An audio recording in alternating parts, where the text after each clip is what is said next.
Frère François, bonsoir. Oui, bonsoir, frère Honoré, bonsoir à tous les chers frères et sœurs de Cameroun. Merci beaucoup. Merci. Merci. Alors, c'est vraiment un plaisir de pouvoir être avec vous à travers ce moyen. Et ça aurait été mieux en personne, mais le Seigneur permet ces temps pour qu'on puisse se rapprocher, même si on est en distance. Alors, je vous remercie pour l'invitation, pour partager.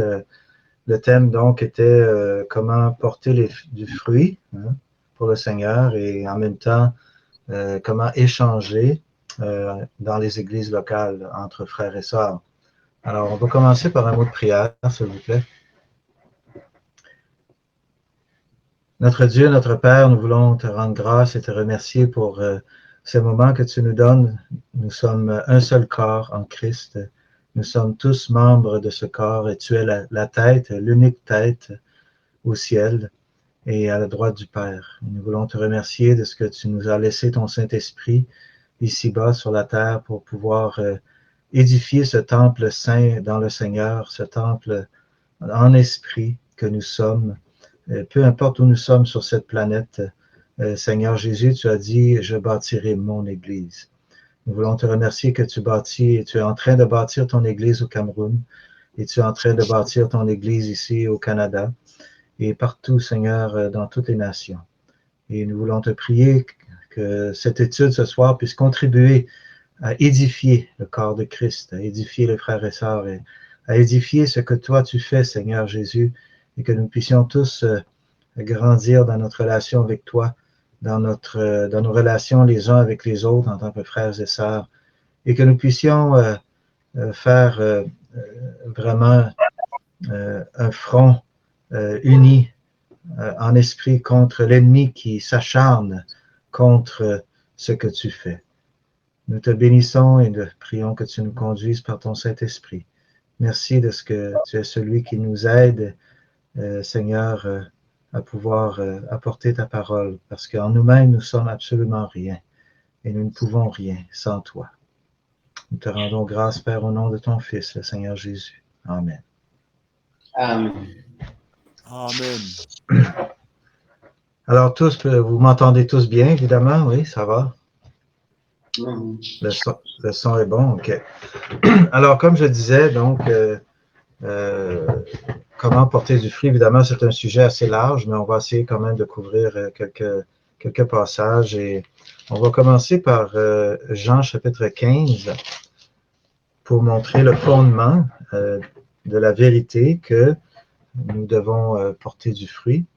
Alors, Jean chapitre 15 au verset 1, je lis dans la version Darby, ça peut être un peu différent, Darby second. Moi, je suis le vrai cep et mon Père est le cultivateur.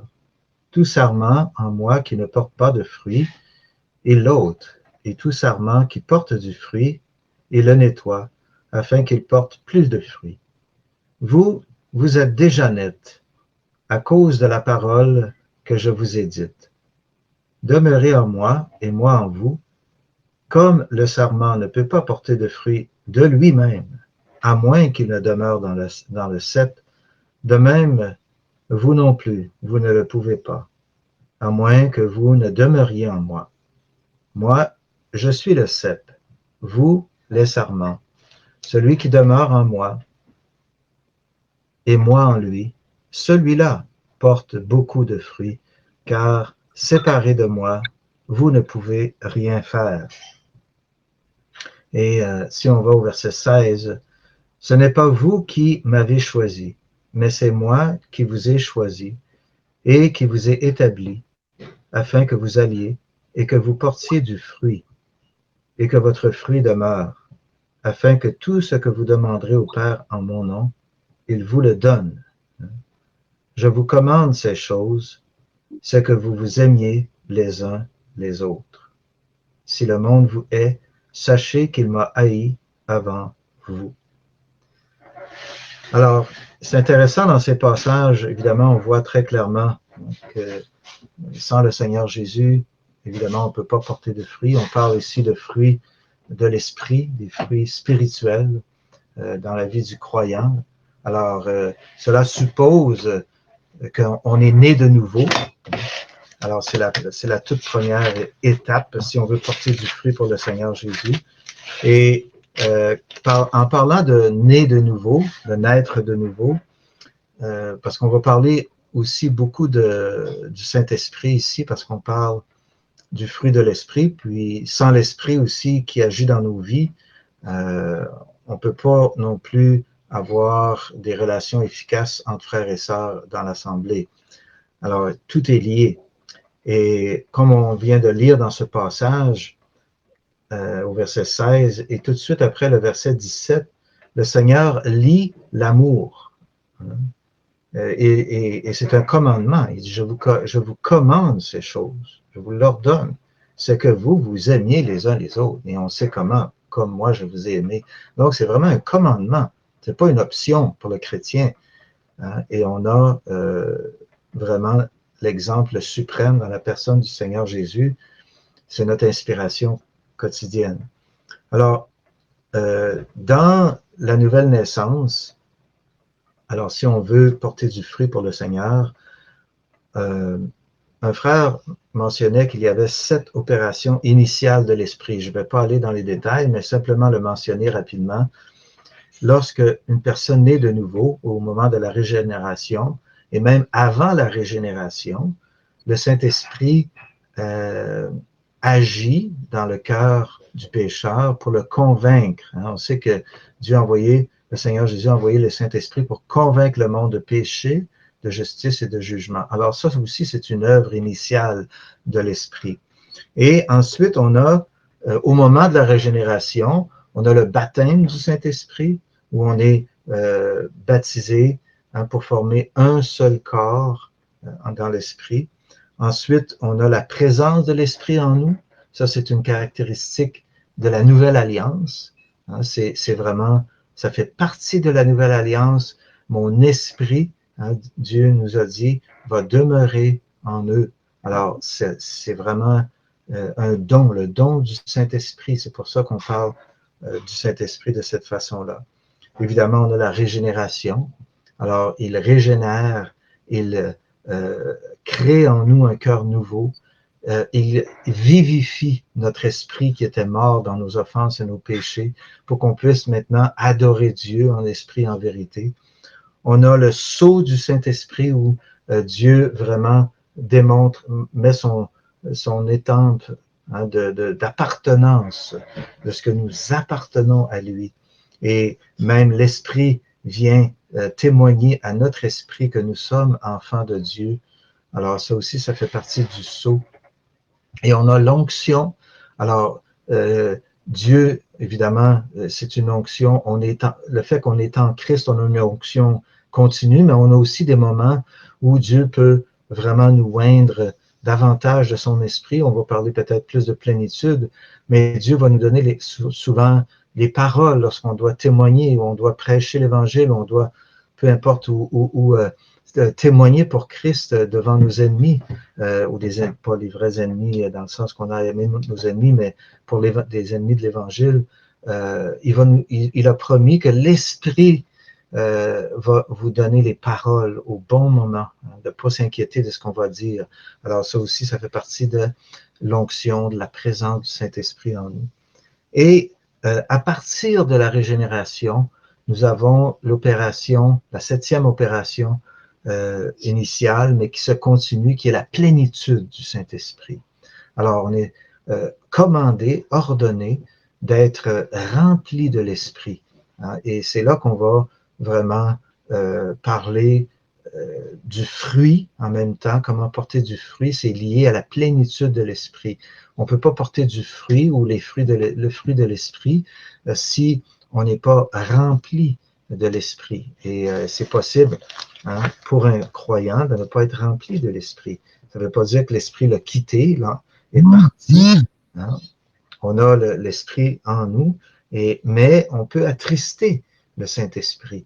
On peut même éteindre l'Esprit, hein, parce que Paul nous dit lui-même de ne pas attrister et de ne pas éteindre l'Esprit. Donc, ça signifie qu'il est possible que le croyant hein, en laissant des péchés dans sa vie non confessés, en refusant de pardonner, en refusant de demander pardon.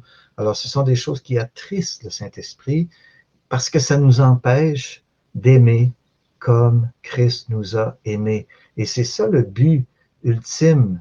Hein, c'est ce que le Saint-Esprit travaille dans nos vies pour que nous puissions nous aimer les uns les autres en tant que frères et sœurs, même si on fait des choses qui ne sont pas aimables, hein, parfois. Mais l'amour de Christ est capable de vaincre ces choses. Alors,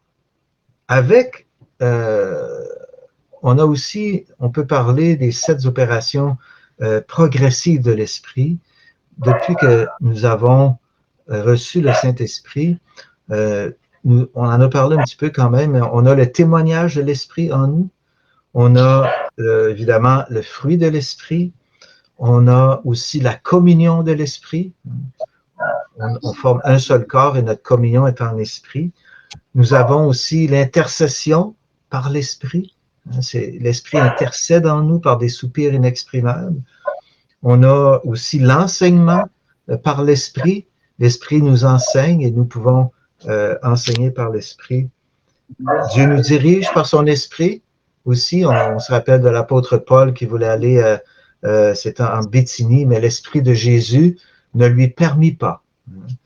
Alors l'Esprit l'a plutôt guidé vers la Macédoine.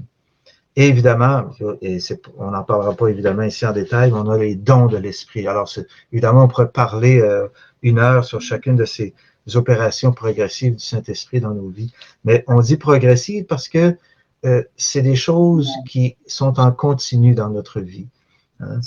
Et si on veut porter du fruit, si on veut communiquer efficacement avec nos frères dans l'Assemblée, c'est important de maintenir la plénitude de l'Esprit dans notre vie.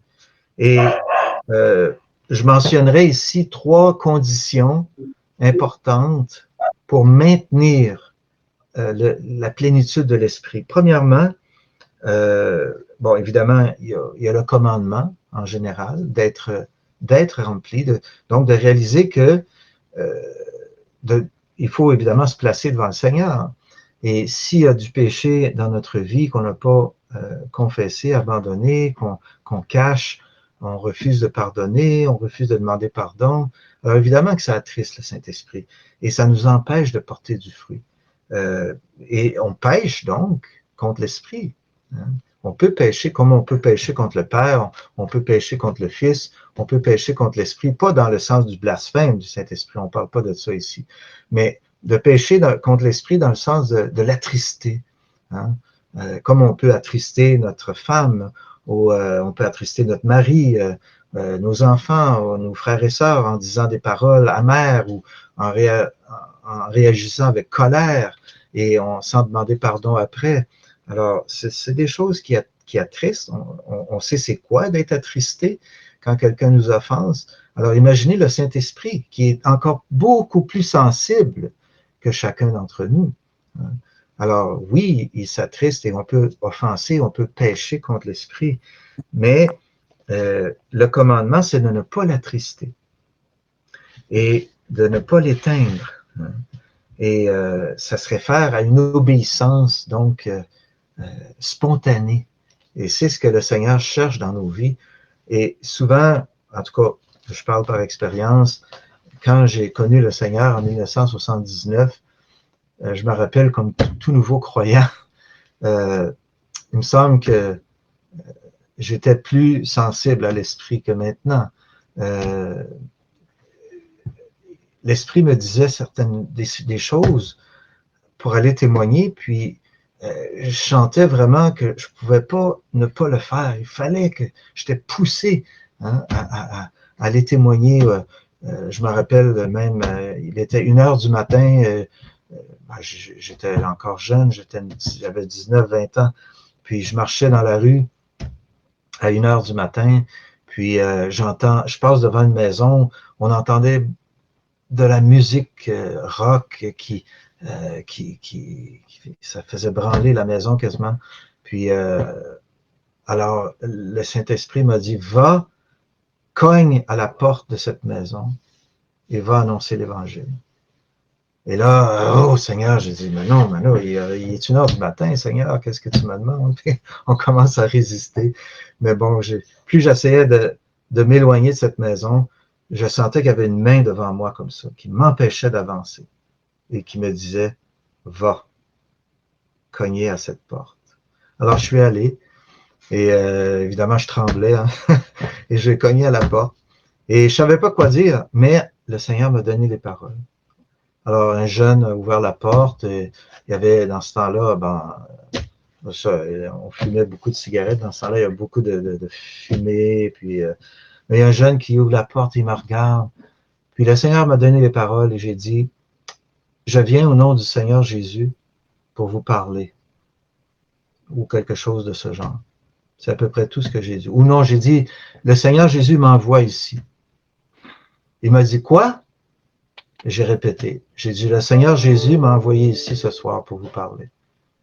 Il rentre dans la maison, il va chercher ses amis, on ferme la musique, tous sortent du salon, ils s'en vont dans la cuisine, il y avait une grande table, ils se sont tous assis, ils étaient peut-être 8 ou 10 jeunes, ils se sont tous assis autour de la table, comme des enfants, sans dire un mot. Et là, il y en a un qui a dit, d'accord, qu'est-ce que le Seigneur Jésus t'a dit de nous dire? Et ils m'écoutaient. Et je leur ai donné l'Évangile. Et ça a été vraiment merveilleux. Il y avait un jeune homme à côté de moi, il se brassait la tête comme ça, il dit, je comprends pas, qu'est-ce qui se passe? Mais j'ai dit, regarde, c'est ce que je t'ai dit, c'est Jésus qui m'a envoyé ici ce soir pour vous parler. Et là, tout le monde est parti, c'était la fin de la fête et j'ai pu continuer dehors à parler avec certaines personnes. Mais ce que je veux dire, c'est que le Saint-Esprit, quand il parle à nos cœurs, hein, il faut obéir, il faut pas résister. Je me rappelle même à cette époque, il y avait quelqu'un qui faisait du jogging. Hein, et puis, le Saint-Esprit me dit, va, cours à côté, puis annonce l'Évangile. Alors, j'arrive à côté de la personne, je fais du jogging à côté d'elle, puis je commence à lui parler de l'Évangile. Mais c'est des choses comme ça. Alors, ça ne veut pas dire que Dieu va demander ça à tout le monde, mais bon, moi, je savais que le Seigneur me disait de le faire. Alors, de ne pas attrister le Saint-Esprit en résistant quand le Saint-Esprit nous pousse. Hein, ça peut être... comme je disais tout à l'heure, demander pardon. Alors, parce qu'il y a beaucoup de conflits au sein de l'Église, il y a beaucoup de conflits entre frères et sœurs pour toutes sortes de raisons, et on ne va pas rentrer dans ces raisons-là. Mais il y a un principe général, hein, si on ne veut pas attrister le Saint-Esprit, on doit, comme la parole de Dieu nous dit, pour nous aimer les uns les autres, comme Christ nous a aimés, souvent faire le premier pas vers l'autre, s'humilier, hein, demander pardon, ou pardonner aussi si quelqu'un nous demande pardon. Et même s'il ne nous demande pas pardon, hein, on est appelé à pardonner, comme le Seigneur Jésus a pardonné à ceux qui, lorsqu'il était sur la croix, hein, il a dit, pardonne-leur car ils ne savent ce qu'ils font. Ensuite, on a aussi le commandement, ou la condition donc pour continuer à maintenir cette plénitude dans notre vie, c'est de marcher par l'Esprit, hein, dans Galates 5,16.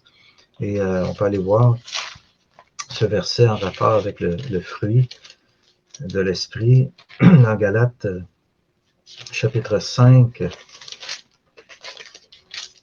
et au verset 16. Paul nous dit donc, mais je dis, marchez par l'Esprit et vous n'accomplirez point la convoitise de la chair, car la chair convoite contre l'esprit et l'esprit contre la chair. Et ces choses sont opposées l'une à l'autre, afin que vous ne pratiquiez pas les choses que vous voudriez. Mais si vous êtes conduits par l'esprit, vous n'êtes pas sous la loi. Alors, le principe, le commandement ici, de marcher par l'esprit. Et dans le grec, hein, ce que j'ai compris, c'est que c'est en continu. En réalité, on pourrait le traduire par « soyez continuellement d'être en train, hein, d'être rempli de l'Esprit ». ou d'avancer par le moyen de l'Esprit. Alors, c'est l'idée ici. Et je dirais que un des obstacles majeurs à marcher par l'Esprit, à part les œuvres de la chair ici, mais c'est lié à ça, c'est le manque de foi. Le manque de foi. Hein? Alors, souvent, on refuse, par toutes sortes de raisonnements, d'avancer lorsque le Seigneur nous dit d'avancer. Hein? On ne veut pas aller, on ne veut pas faire ce que Dieu nous demande, par toutes sortes de raisons. Mais c'est important de le faire, parce que ça ouvre des portes qu'on ne pourrait pas comprendre. Hein? Je me rappelle un jour, avant d'être sauvé, j'avais dérobé, j'avais à cette époque-là fait de la plongée sous-marine, puis j'avais loué à un moment donné un habit avec des gants puis une cagoule pour aller sous l'eau, là, avec une bonbonne d'air. Puis j'avais pas remis les gants et la cagoule. Et aussi, je pense, les souliers là, en néoprène. Et je les ai conservés chez moi.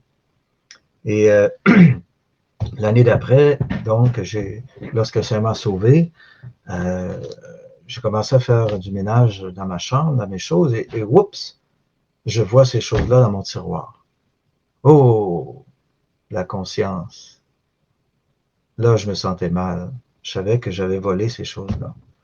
Et là, le Seigneur m'a dit, va reporter ces choses-là au magasin où tu les as volées. Et là, encore une fois, j'ai commencé à résister, mais j'ai dit, bon, OK, je vais aller, j'ai mis ces choses-là dans un sac et j'ai marché à ce magasin. On peut dire, j'ai marché par l'esprit, littéralement. L'esprit qui me conduit à ce magasin. Et encore une fois, le cœur me débattait, mais bon, j'ai ouvert la porte. Et il y avait, des fois, il y a une porte qui s'ouvre et on a une petite cloche là, qui sonne, hein, pour avertir qu'on rentre. Alors, il y avait le monsieur derrière le comptoir. Je m'avance au comptoir, je sors ces choses du sac, je mets ça sur le comptoir. Mais je dis au monsieur, monsieur, je viens rapporter ces choses que j'ai volées il y a quelques années. Il me dit, quoi? J'ai répété. J'ai dit, j'ai volé ça il y a quelques années, je viens vous le rapporter. Mais moi, j'avais toutes sortes d'idées en tête. Ah, le monsieur, il va appeler la police, ils vont m'enfermer, ils vont venir me chercher. J'avais toutes sortes d'idées noires. Mais quand j'ai dit ça, le monsieur, il a commencé à sourire, il m'a donné la main, il dit, je te félicite. J'ai dit, si tout le monde faisait ça comme toi, ce serait un autre monde, ce serait merveilleux. Puis là, il me pose la question, mais qu'est-ce qui te fait venir pour rapporter ces choses? Et là, le Seigneur, en dedans de moi, me disait, vas-y, donne-lui l'Évangile. Alors là, j'ai raconté ma conversion, puis comment le Seigneur m'a sauvé. Et il était les oreilles complètement ouvertes, il écoutait. Alors, gloire à Dieu, je ne sais pas après qu'est-ce qui est arrivé avec cet homme, mais il a eu un témoignage. J'espère un jour l'avoir au ciel, mais on ne sait pas. Mais bon, alors ce que je veux dire, c'est quand on marche par l'Esprit, quand on maintient cette plénitude de l'Esprit, Dieu va nous ouvrir des portes pour l'Évangile, pour le royaume, pour l'avancement de la gloire de Christ dans ce monde. Parce que c'est ça qu'on veut. On n'est pas ici pour nous-mêmes. On n'est pas ici pour notre gloire. On ne cherche pas notre propre gloire. Comment est-ce qu'on peut être rempli de l'Esprit et chercher notre propre gloire? C'est impossible. Hein? Le Seigneur Jésus l'a dit, je ne cherche pas ma propre gloire, je cherche la gloire de celui qui m'a envoyé. Et ça, c'est pour nous aussi. Le Seigneur, on l'a lu dans Jean 15, ce n'est pas vous qui m'avez choisi, c'est moi, et je vous ai envoyé. Alors, on cherche la gloire du Seigneur Jésus. C'est ce qu'on veut, que le Seigneur soit glorifié dans nos propres vies, dans nos familles, dans la famille croyante des croyants, dans l'Église locale, entre les églises. Alors, entre frères et sœurs, combien c'est important de pouvoir marcher par l'Esprit. Et souvent, je dirais que c'est pas si compliqué. Si on se met au pied du Seigneur et on veut agir correctement, selon la parole, il va nous montrer la voie. Parce que c'est sa volonté. Hein. Tout ce que vous demanderez au Père en mon nom, je le ferai. Et si on demande que le Père nous conduise au nom de Christ pour que le Christ puisse être glorifié, ben la réponse est assurée. C'est sa volonté.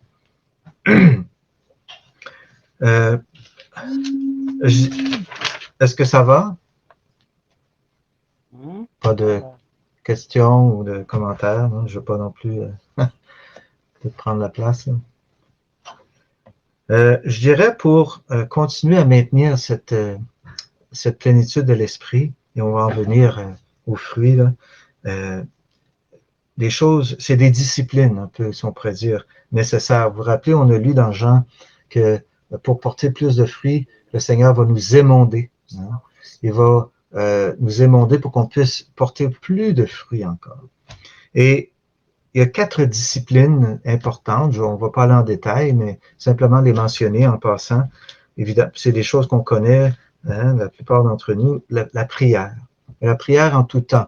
Il y a un temps de prière, évidemment, en assemblée, un temps de prière ou peut-être chez nous, lorsqu'on se met à genoux, on prie le Seigneur, mais aussi l'intercession continuelle dans notre esprit. On peut continuellement être en train de prier hein, dans nos cœurs, lorsqu'on marche dans la rue, lorsqu'on est sur le bus, peu importe, on voit une situation, on peut prier. Hein, que le Seigneur nous conduise, nous dirige dans notre journée pour être un bon témoignage, pour accomplir une bonne œuvre, pour témoigner. Ensuite, évidemment, il y a la lecture hein, et l'étude sérieuse de toute la parole de Dieu. Alors, c'est important de lire tout, d'étudier tout le conseil de Dieu. Et puis, évidemment, la communion fraternelle, hein, de chercher, souvent, lorsqu'on éteint l'esprit, lorsqu'on est vraiment, on est en train d'attrister le Saint-Esprit, ben, on va pas chercher la communion fraternelle. Hein. On va chercher plutôt de s'isoler des autres frères et sœurs, hein, parce qu'on veut pas confronter notre péché. Et finalement, on a aussi, témoigné de notre foi, hein, extérioriser ce que nous avons reçu, ce trésor qui est caché dans des vases de terre, qui est notre corps. On a un trésor caché, hein, et on doit l'extérioriser, le faire connaître par un témoignage et par nos bonnes œuvres, par l'Esprit qui nous conduit. Hein. Maintenant que nous sommes dans Galates chapitre 5, on va continuer et avec le fruit de l'Esprit. Mais avant, au verset 19, dans Galates 5, 19, il y a un contraste très frappant et très important avec les œuvres de la chair. Il dit, mais les œuvres de la chair, au verset 19, sont manifestes, lesquelles sont, hein, donc, l'adultère, la fornication, l'impureté, l'impudicité, l'idolâtrie, la magie, les inimitiés, les querelles, les jalousies, les colères, les intrigues, les divisions, les sectes, les envies, les meurtres, les ivrogneries, les orgies et les choses semblables à celles-là, au sujet desquelles je vous déclare d'avance, comme aussi je l'ai déjà fait, que ceux qui commettent de telles choses n'hériteront pas du royaume de Dieu. Alors, ici, on a les œuvres de la chair, hein, qui sont en contraste au verset 22 avec le fruit de l'esprit. Œuvre étant au pluriel, mais le fruit est singulier. Alors, on va en parler tout à l'heure. Mais les œuvres de la chair, ce sont des œuvres, comme c'est écrit ici, qui sont manifestes, qui sont évidentes. Pourquoi? Parce que on sait c'est quoi dans notre chair. Hein? Paul lui-même savait il disait, il n'y a rien de bon dans ma chair. Hein? Il n'y a rien de bon dans notre chair. Et on sait combien ces choses sont manifestes, peut-être pas tous en chacun d'entre nous, mais on le voit autour de nous, dans notre voisinage, on voit ça au niveau des nations, hein, aux nouvelles, partout dans le monde. Les journaux sont remplis de ces choses, malheureusement. Et ce sont les œuvres de la chair. On n'a pas besoin, évidemment, du Saint-Esprit pour ça. Au contraire, si on n'a pas le Saint-Esprit, ou si on attriste le Saint-Esprit, alors le danger, c'est que ce sont les œuvres de la chair qui vont dominer ou prédominer dans notre vie. On n'ira pas dans les détails, mais simplement pour faire le contraste. Et si on continue au verset 22, mais le fruit de l'esprit, hein, c'est l'amour. Il y en a 9, hein, la joie, la paix, la longanimité, la bienveillance, la bonté, la fidélité, la douceur, la tempérance. Contre de telles choses, il n'y a pas de loi. Or, ceux qui sont du Christ ont crucifié la chair avec ses passions, avec les passions et les convoitises. Si nous vivons par l'Esprit, marchons aussi par l'Esprit. Alors, on voit dans tous ces passages ici le lien étroit entre marcher par l'Esprit, vivre par l'Esprit, afin de pouvoir porter le fruit de l'Esprit. Si l'Esprit en nous est en nous, c'est la première condition, et si on travaille à maintenir cette plénitude en nous par une marche qui plaît au Seigneur, et une marche qui est par la foi, évidemment, alors on vit par cet esprit-là et on va porter ce fruit-là. Peut-être qu'on s'en rend même pas compte, hein, mais les autres le voient. Et c'est ce qui importe, que les autres puissent voir en nous cette différence. Hein, c'est une différence que l'Esprit fait dans nos vies. Et je suis certain que le monde le sait. Hein. Même les démons le savent. Vous vous rappelez, il y avait cet homme, Légion, hein, qui avait plusieurs démons. Il vivait dans les sépulcres, il criait, il se frappait avec des pierres. Hein, puis personne n'était capable de le dompter, même avec des chaînes. Il rompait les chaînes. Et puis, dans le pays des Gadaréniens, et le Seigneur Jésus débarque là. Et cet homme a couru avec les démons en lui au-devant Jésus. Et ils l'ont supplié de ne pas les tourmenter. Et ils ont dit, nous savons qui tu es, hein, le Saint de Dieu, le Fils de Dieu. Ne nous tourmente pas avant le temps. Hein, puis il a permis-nous d'aller dans les pourceaux. Et le Seigneur le leur a permis. Et cet homme-là, par après, était transformé. Et il était assis dans son bon sens. Et le Seigneur ne lui a pas permis de le suivre, mais il a dit plutôt, va vers les tiens et va annoncer tout ce que le Seigneur a fait pour toi. Et il l'a fait, il est parti, puis il a proclamé à tous ce que Jésus avait fait pour lui, dans toute la Décapole. Alors, cet homme avait un nouveau départ. Maintenant, il avait l'Esprit, il a marché par l'Esprit, il a proclamé. Et tous ceux, évidemment, le contraste était tellement frappant. Même les gens de la contrée ont demandé à Jésus de partir et ils étaient remplis de fureur, de frayeur. Maintenant, ils n'avaient plus peur de cet homme, mais ils avaient maintenant peur de Jésus, hein, parce qu'ils voyaient la puissance de Jésus. Et les démons, évidemment, le savaient. Et les démons savent, parce qu'on est loin, on a le sceau de l'esprit. Le monde ne le voit pas, mais les démons le voient, le monde spirituel le voit. Et le monde le ressent aussi. Hein. Souvent, juste par notre présence, ils se sentent dérangés. Et les hommes vont nous fuir parce que ils fuient finalement l'Esprit de Dieu en nous. Hein. Et parce que, comme Paul le dit, l'homme spirituel discerne de tout, mais lui-même n'est discerné par personne. Alors souvent, il y a un malaise, hein, chez les gens qui n'ont pas le Saint-Esprit envers nous qui avons l'Esprit. Et ça ne s'exprime pas nécessairement toujours par des mots, mais ils le perçoivent.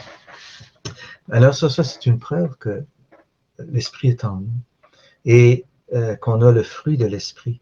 Et le premier fruit ici, ou la première, si on peut dire, aspect de ce fruit, c'est l'amour. Et évidemment, ça doit être le premier, parce que c'est à ça que c'est le grand commandement que le Seigneur Jésus nous a laissé, de nous aimer les uns les autres.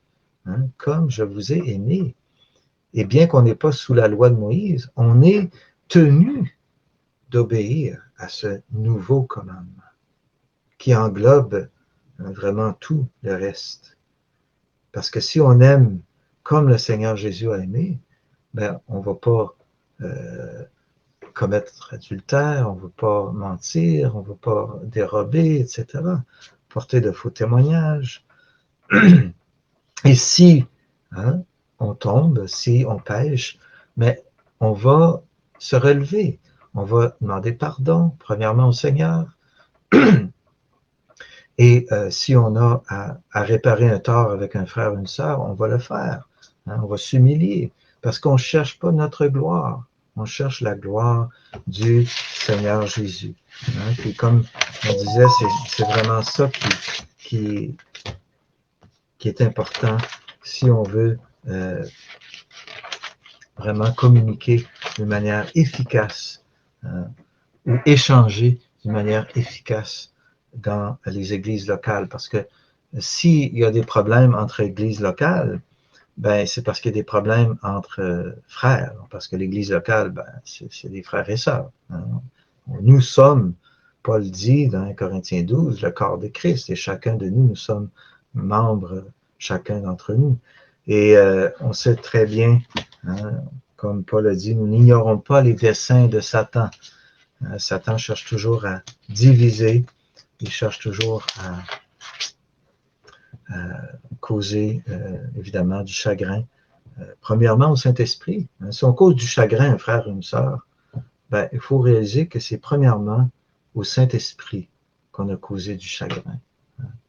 Et quand on réfléchit à ça, là, ben, ça affecte notre communion avec Dieu, avec le Seigneur. Et, parce qu'on garde en nous un péché qui n'est pas confessé, qui n'est pas avoué. Et même David comprenait ça.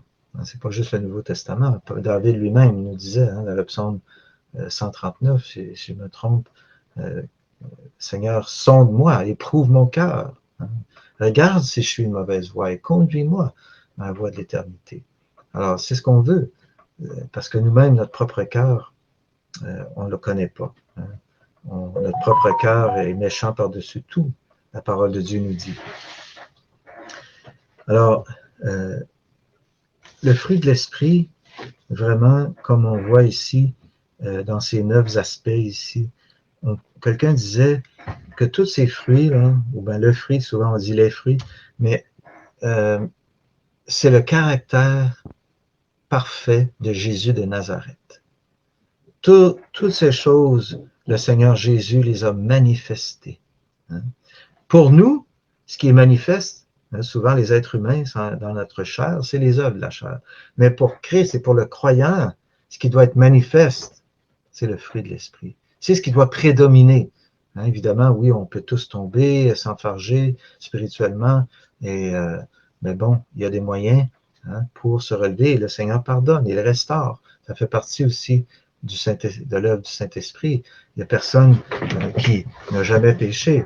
Et il n'y a pas un chrétien, un croyant qui est parfait. On a tous des manquements.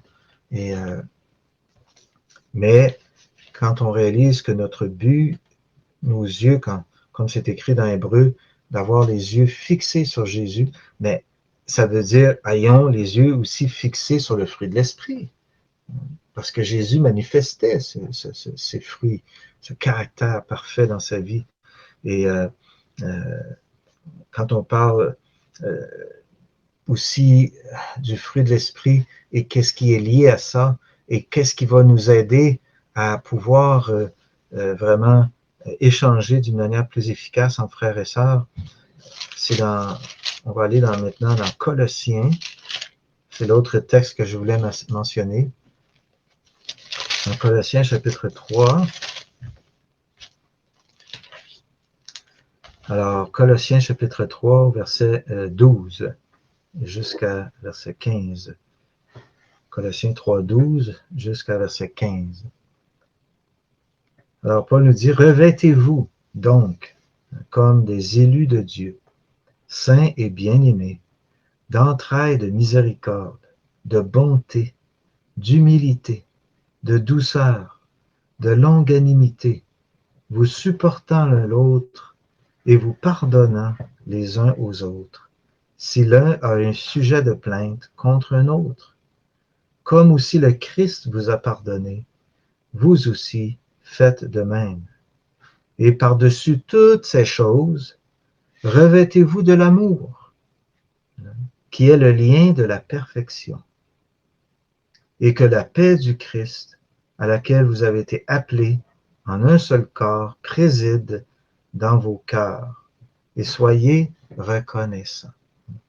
Alors ici, c'est vraiment pratique, ça a trait à la marche, ça a trait vraiment à nos relations avec nos frères et sœurs, et comment on doit entretenir ces relations, comme une relation entre mari et femme, hein, entre des amis, entre collègues, avec les enfants, aussi entre les frères et sœurs, on doit entretenir cette relation pour pas qu'elle se refroidisse. Et ce passage nous enseigne qu'il est inévitable qu'il va avoir des sujets de plainte, qu'il va avoir des frères, des sœurs qui sont plus difficiles à supporter, hein, à pardonner. Je suis sûr que certaines personnes peut-être ont plus de difficultés à me supporter, hein, dans le corps de Christ.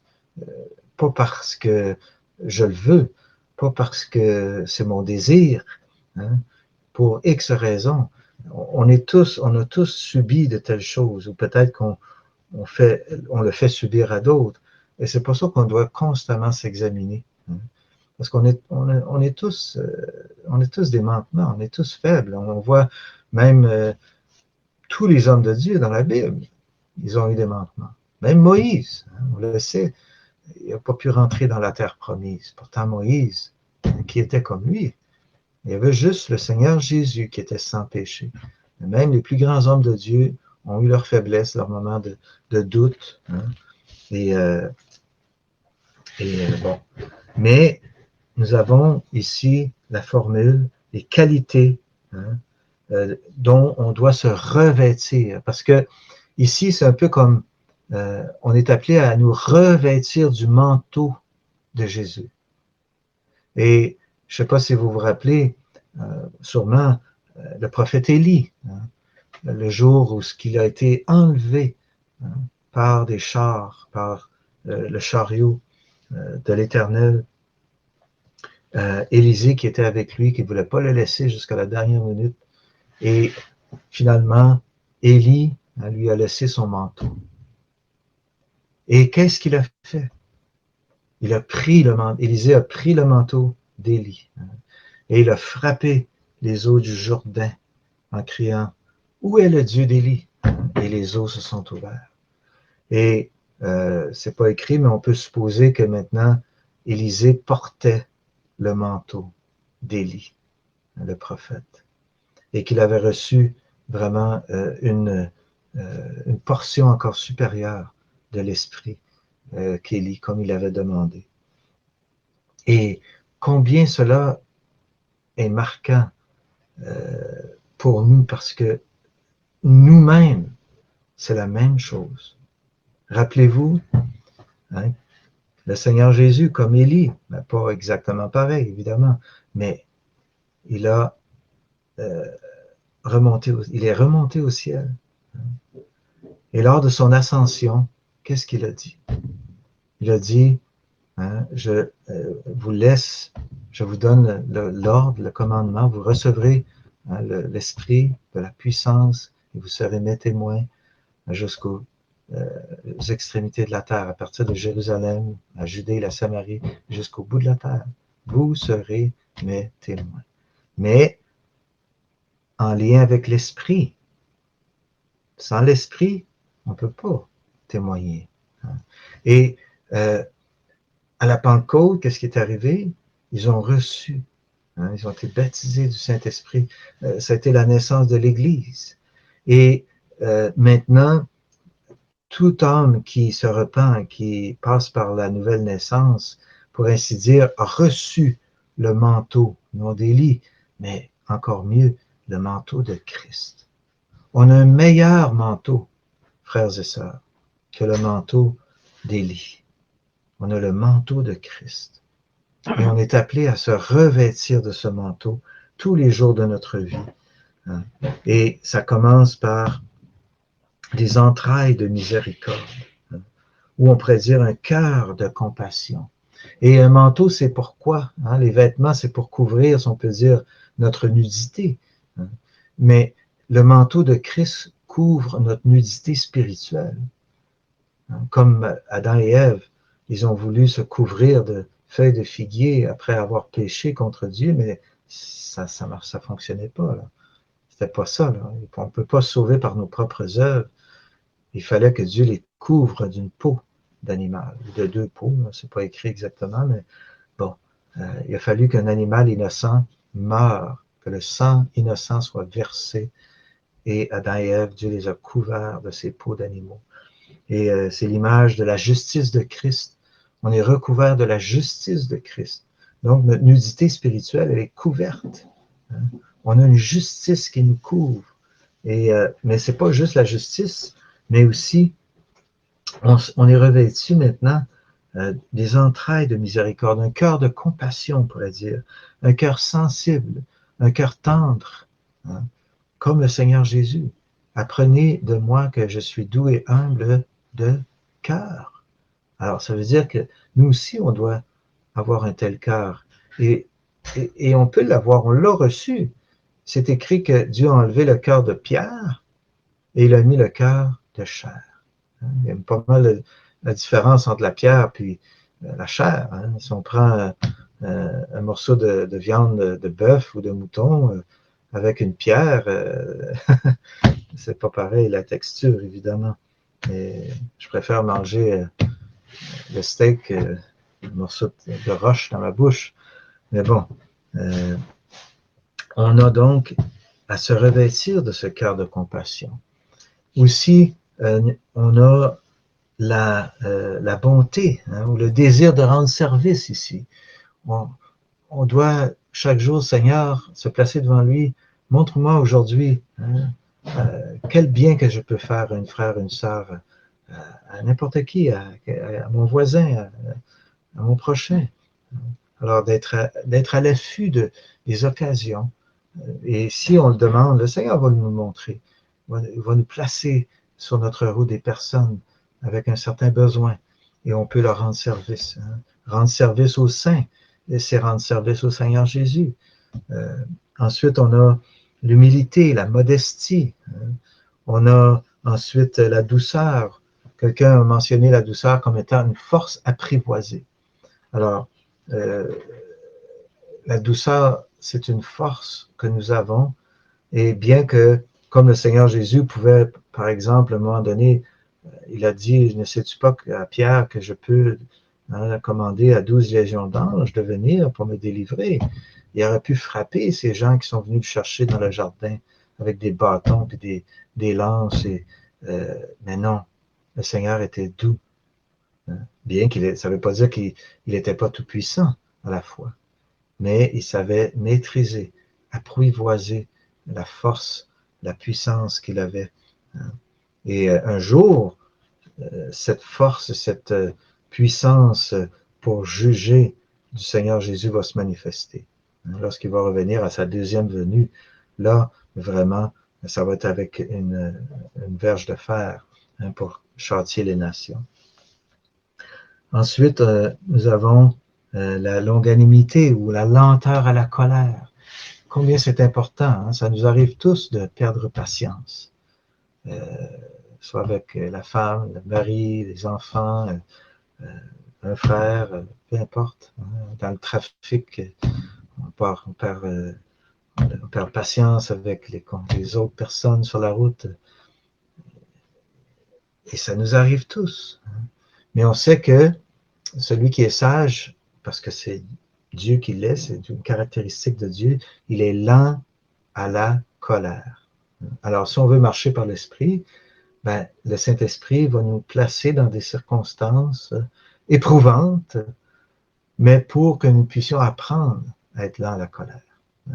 Et si par mégarde, on explose et on dit de méchants mots, on a des réactions même violentes, on doit s'humilier, on doit demander pardon là, parce qu'on a blessé l'autre personne et ça affecte le témoignage, on attriste le Saint-Esprit. Alors, on doit apprendre donc à être lent à la colère. À être longanime, c'est aussi quelqu'un qui endure. Hein, il endure, donc il est patient.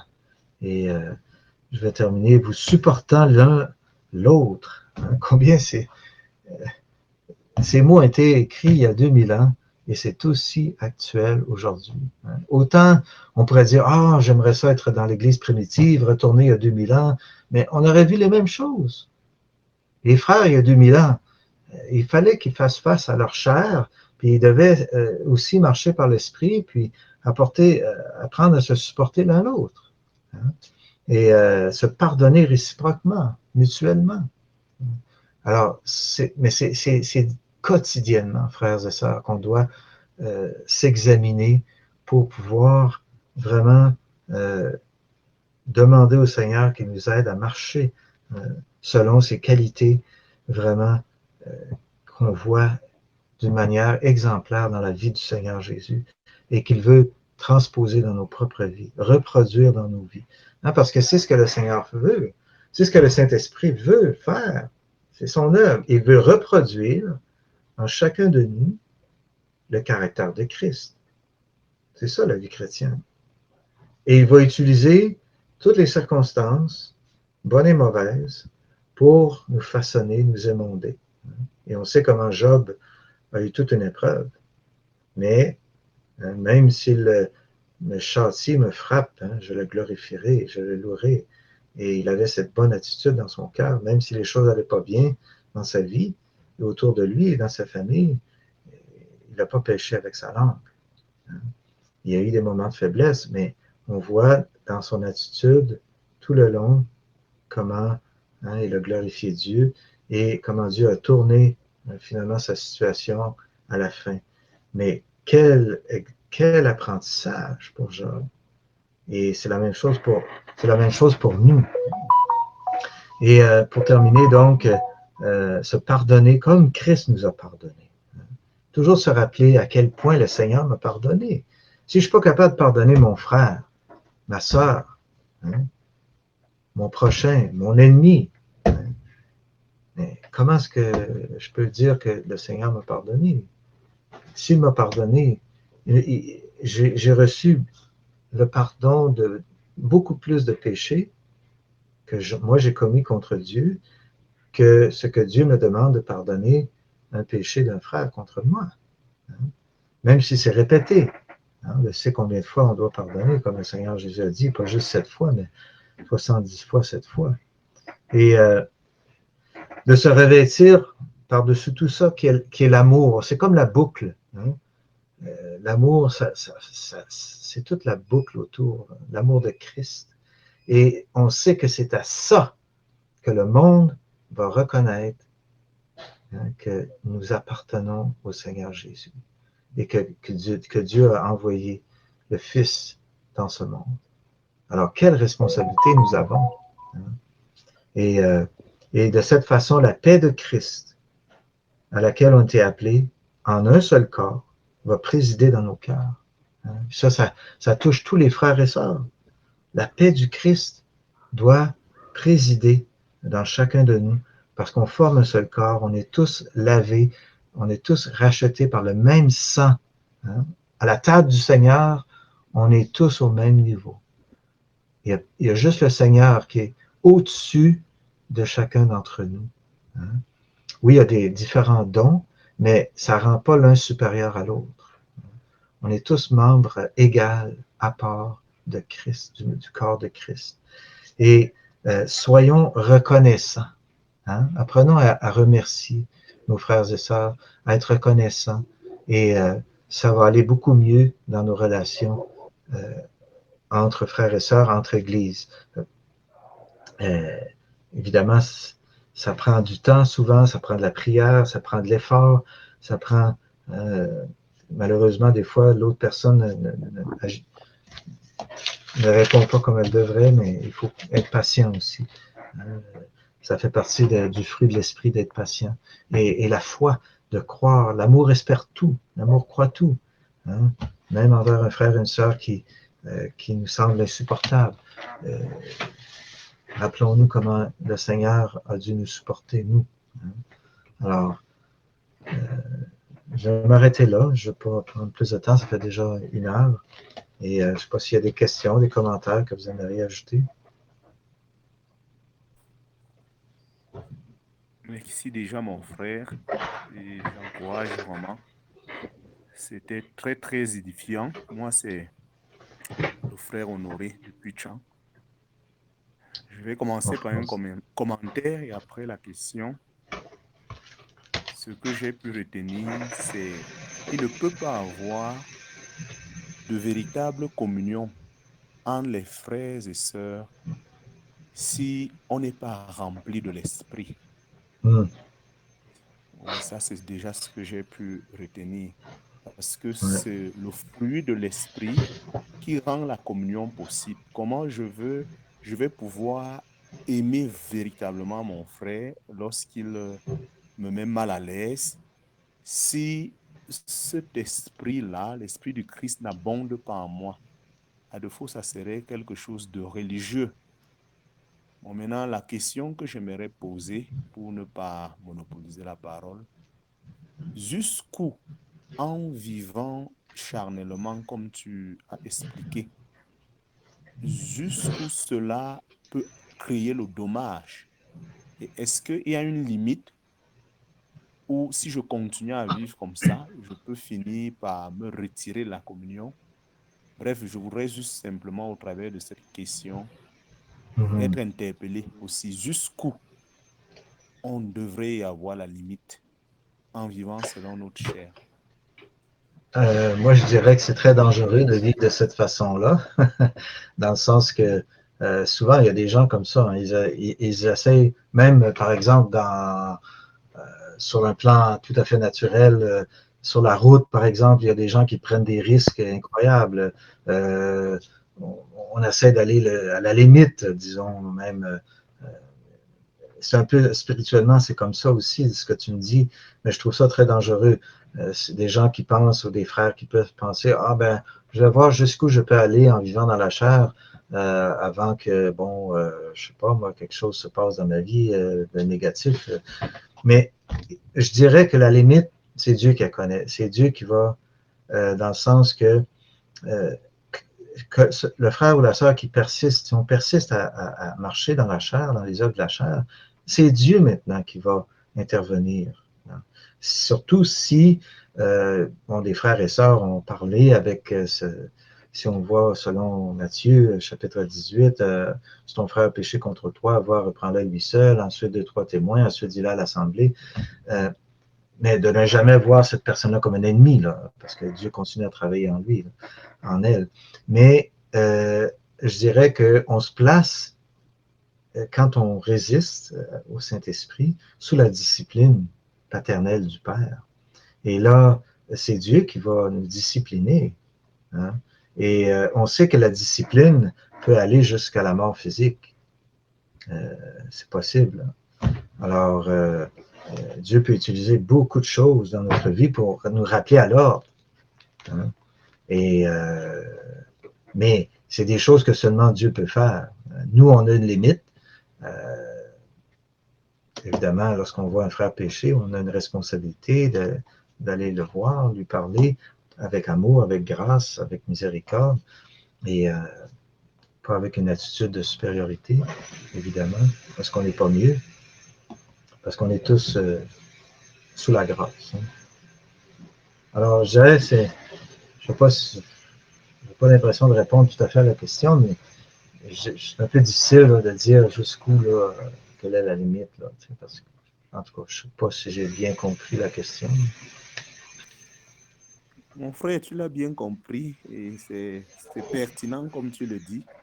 C'est le Seigneur peut à un moment dire, ça va, jusqu'à présent tu as joué au chat et à la souris, maintenant il faut mettre de l'ordre Et je pense qu'on peut le voir aussi avec le peuple d'Israël, qui à un moment aussi, le Seigneur sonnait vraiment la sonnette d'alarme. Ils sont un modèle pour nous, eux aussi, qui de temps en temps se livraient toujours à cette vie de la chair. À un moment, le Seigneur, par les prophètes, interpellait, et après, c'était des flots, jusqu'où le Seigneur a fini par leur enlever le pays.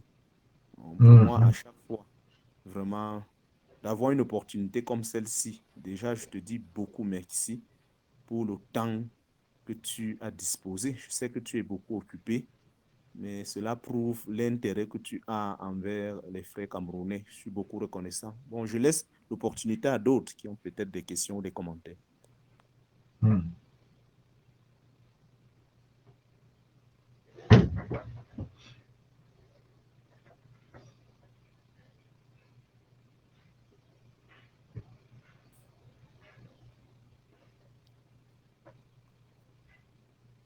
Personne n'a des questions, des commentaires à faire par rapport au partage du frère François?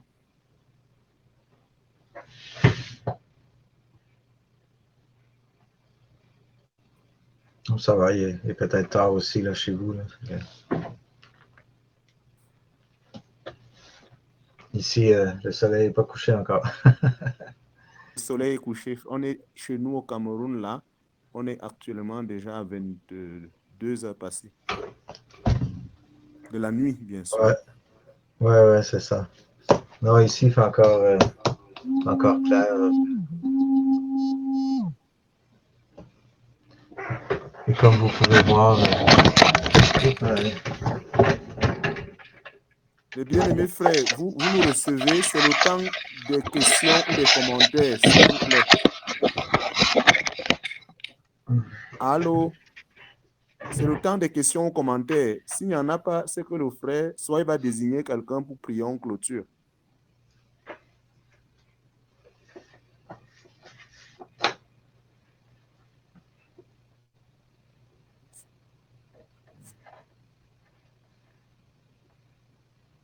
Bon, frère François, je te remets la parole. Allô?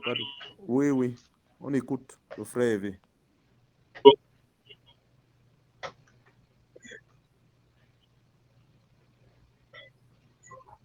Bon, je ne sais pas si vous m'écoutez ou pas parce que je... On t'écoute, frère Hervé. On t'écoute.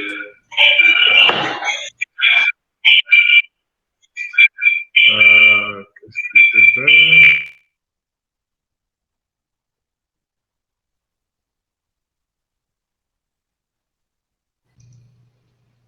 là, j'entends pas. Là. C'est comme si le frère Hervé est parti là. Maintenant? Oui, on t'écoute maintenant.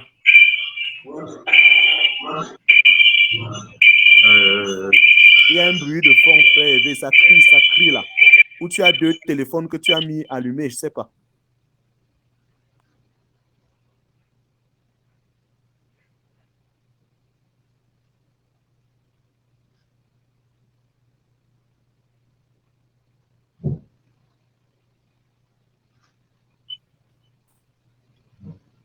Vas-y encore, frère Allô? Hervé. Oui, vas-y, maintenant on t'écoute. Vous m'écoutez? Oui. Ok, c'est vrai que je ne vous écoute pas, mais si vous m'écoutez, moi je voudrais témoigner justement ma reconnaissance par rapport au partage du frère François parce que j'ai vu de l'ingénierie en fait, des choses concrètes, vraiment des éléments concrets pour nous permettre de résoudre ce problème-là qu'on a après le salut d'avoir des résidus de notre ancien nous. C'est vrai qu'elle n'est pas le retour, je ne sais pas si vous m'écoutez, mais bon, Oui. donc je suppose que vous m'écoutez. On t'écoute très bien. Ah, ok.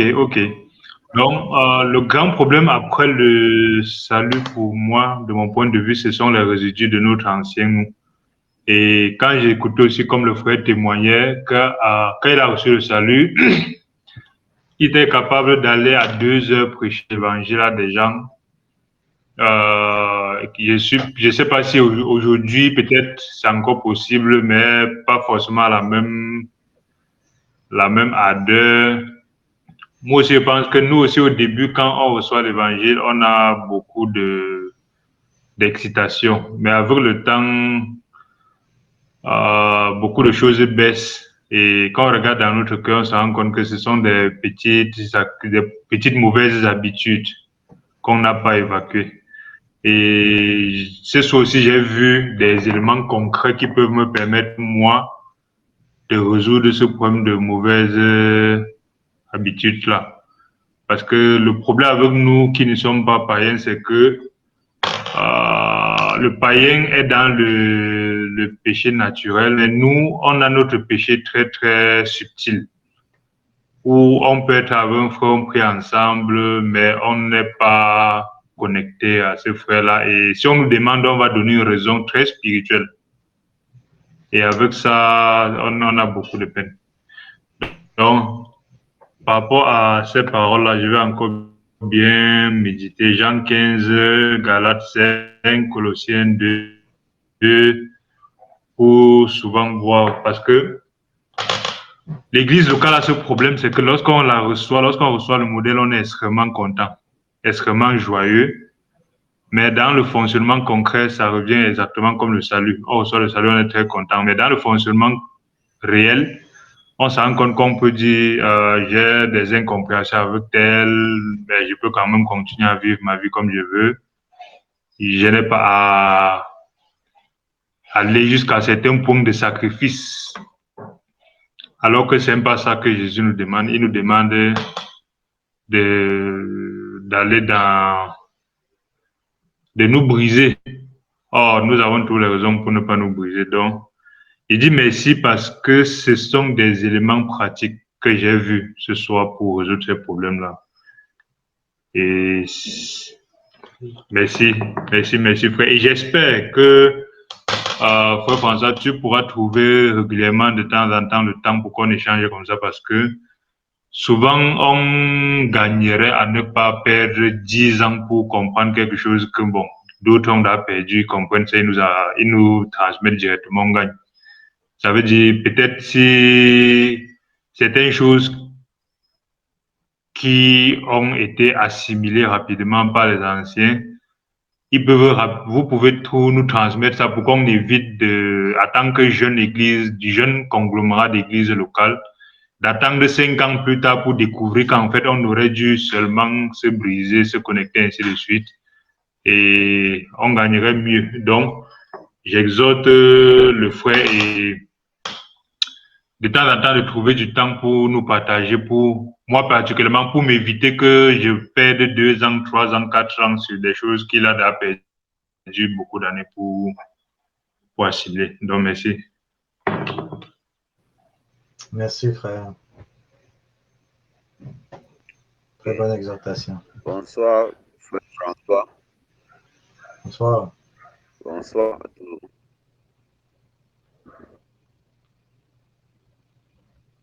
Frère Abraham, je t'écoute.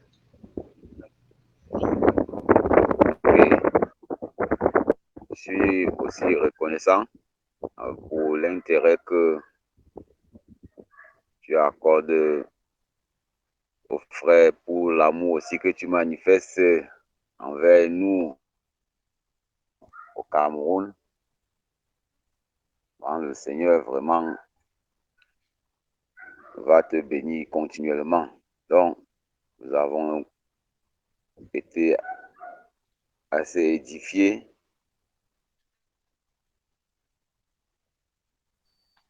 Et Marc, en regardant le verset 21 de Galates 5 que nous avons lu, il dit, je vous dis, ceux qui commettent ces choses n'hériteront pas le royaume de Dieu.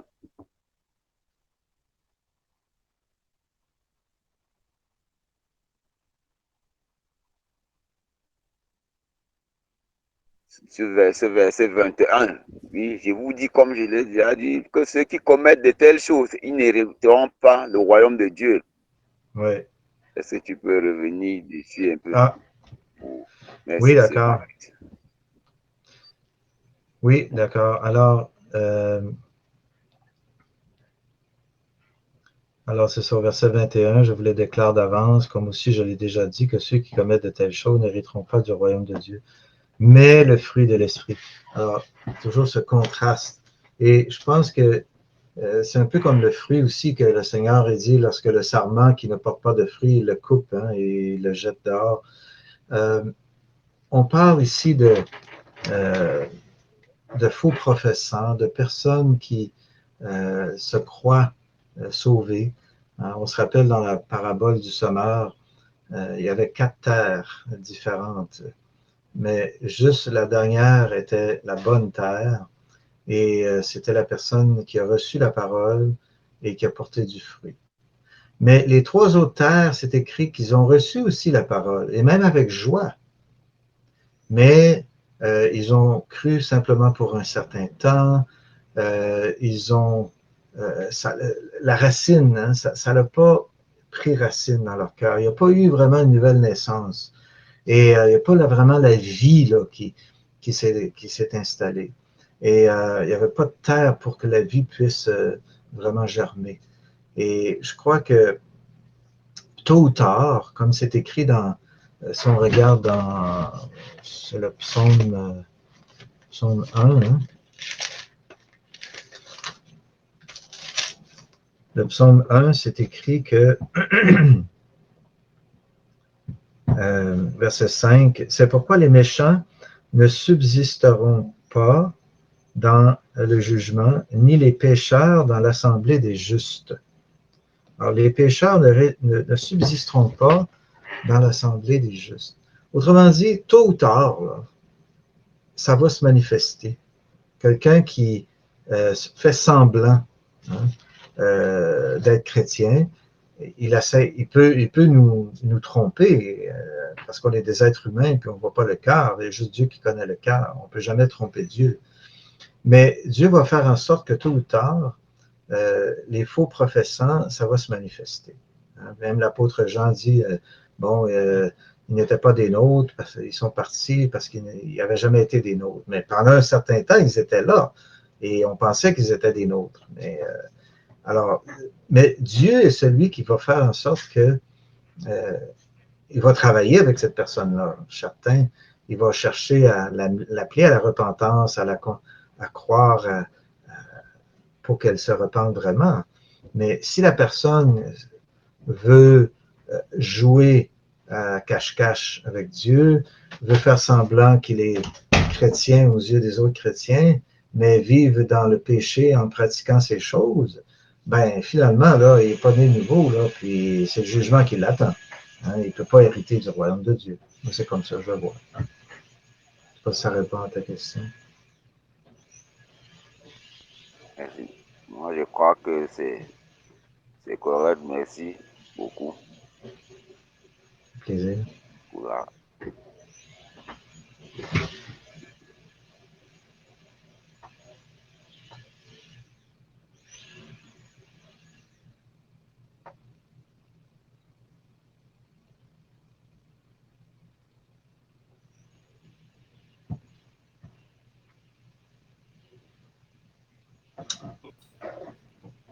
S'il n'y a plus personne, je pense qu'il faut clôturer, frère François. Oui, alors s'il n'y a pas d'autres questions, est-ce que tu pourrais terminer, notre frère Honoré, avec un mot de prière, s'il vous plaît? Merci. Seigneur, nous voulons te remercier infiniment parce que tu œuvres au travers du Saint-Esprit pour que nous nous édifions. Nous te remercions infiniment pour le vase que tu as utilisé ce soir, ton précieux fils, le frère François. Seigneur, nous prions pour que tu le remplis davantage et que tu puisses aussi continuellement, pendant qu'il se sacrifie pour le royaume, que tu pourvoies aussi aux besoins de sa famille et à tous les besoins auxquels il est confronté. Pour nous aussi qui avons reçu, Seigneur, crée davantage la soif d'écouter et de réécouter et par-dessus tout, de désirer vivre cela, comme tu le dis dans Jean. Que nous ne soyons pas comme ceux-là qui, une fois au miroir, ils regardent le visage, mais dès qu'ils se tournent, ils l'oublient. Mais que nous soyons ceux-là qui mettons en pratique ta parole. ceux-là qui désirent expérimenter ce fruit de l'esprit. Seigneur, je te remercie infiniment pour le partage de ce soir, espérant vraiment que tu disposeras encore son cœur pour les prochains partages. C'est au nom de Jésus-Christ. Amen. Amen. Amen. Amen. Amen. Merci beaucoup, mon précieux frère. Merci à tous ceux qui ont Merci à assisté vous. au... Bon, merci Je sais beaucoup, pas frère François. Mais grâce, merci à vous. Merci de votre Salutations à temps toute la aussi. famille. Beaucoup. D'accord. Merci. Merci, frère Nous Honoré, espérons d'avoir que préparé. les occasions comme ceci, Dieu va nous te donner le temps pour que davantage tu puisses nous entretenir. Nous avons vraiment été édifiés. Ça nous recadre davantage. Nous croyons que nous allons manifester la vie que Jésus-Christ nous a donnée vraiment. Ça nous corrige, ça nous recadre. Et comme le frère Hervé disait, selon notre ancien monde. Merci beaucoup. Parfait beaucoup. Amen. Amen. Bye.